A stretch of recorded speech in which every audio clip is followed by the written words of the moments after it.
Hello అందరికీ మీ పాలవెల్లికి స్వాగతం. ఈరోజు మా అత్తగారి చేత్తో చేసిన కోడికూర రాగి ముద్ద ఎలా చేయాలో చేద్దామా? కోడికూర కోసం మసాలా వేపుకోవాలి. ముందుగా మసాలా వేపుకుందా 2 చెంచాలు గసగసాలు, 2 చెంచాలు జీలకర్ర, 2 చెంచాలు ధనియాలు, 4 లవంగ మొగ్గలు, 4 యాలక్కాయలు, 1 చెక్క పెద్దది, జాపత్రి పువ్వు 1. ఇవన్నీ దోరగా వేపుకొని పొడి చేసుకొని ముందుగా పెట్టుకోవాలి. ఇప్పుడు బాండీ పెట్టుకొని స్టవ్ వెలిగించుకొని ఉల్లిపాయల ముద్ద వేపుకోవాలి దోరగా పచ్చివాసన పోయిందాకా. తర్వాత అల్లము 2 చెంచాలు వేసి దోరగా వేపుకోవాలి.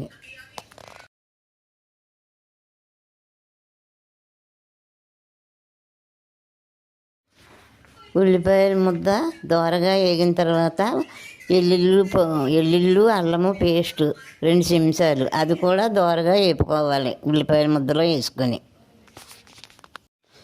కొంచెంసేపు అది మగ్గిన తర్వాత కడిగి పెట్టి చికెను ఉంచుకొని అది వేసుకోవాలి ముద్దలోను. మూత పెట్టి కొంచెంసేపు చికెను ఉడికించండి.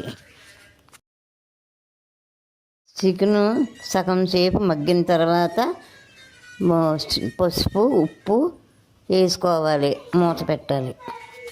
పచ్చిమిర్చి చీలికలు కూడా వేసుకోండి. పచ్చిమిర్చి చీలికలు వేసుకున్న తర్వాత కారం కొంచెం ఎక్కువ వేసుకోండి. రాగి ముద్దకు తగినట్టు కారం ఎక్కువ ఉంటే బాగుంటుంది. ఇప్పుడు మూత పెట్టి చికెన్ అంతా పూర్తిగా ఉడికిందాకా ఉంచండి. 10 నిమిషాలు చికెన్ ఉడికిపోయిన తర్వాత టమాటా ముక్కలు వేసి ఇంకొక 5 నిమిషాలు మగ్గనిచ్చి అప్పుడు మూత తీయండి.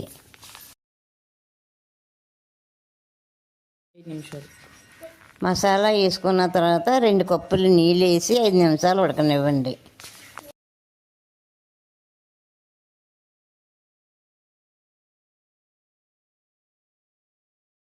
ఆఖరులో కొత్తిమీర పుదీనా జల్లుకొని దించుకోండి.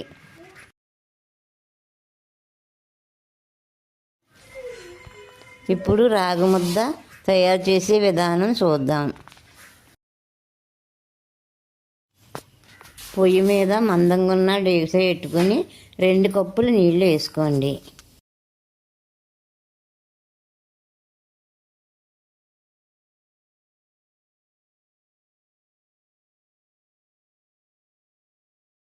నీళ్ళు బాగా మరిగిన తర్వాత రాగిపిండి 2.5 కప్పులు వేసుకొని మూత పెట్టేయండి.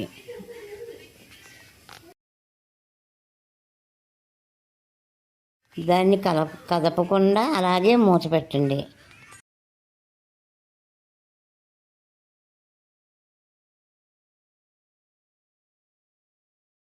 రెండు నిమిషాలు ఉడికించాక స్టవ్ ఆపి దించి ఇంకో 2 నిమిషాలు ఉంచండి. అలాగే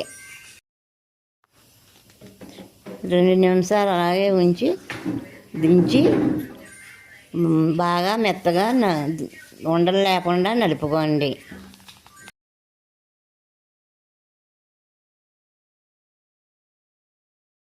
ఇప్పుడు ఆ పిండిని నెయ్యి రాసుకొని చేతులకి ముద్దలుగా చుట్టుకొని పెట్టుకోండి.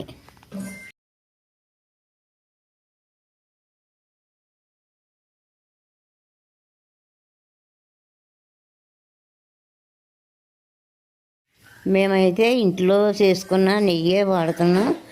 నెయ్యి ఎంత మంచిగా ఉంటే ముద్దలు అంత రుచిగా ఉంటాయి.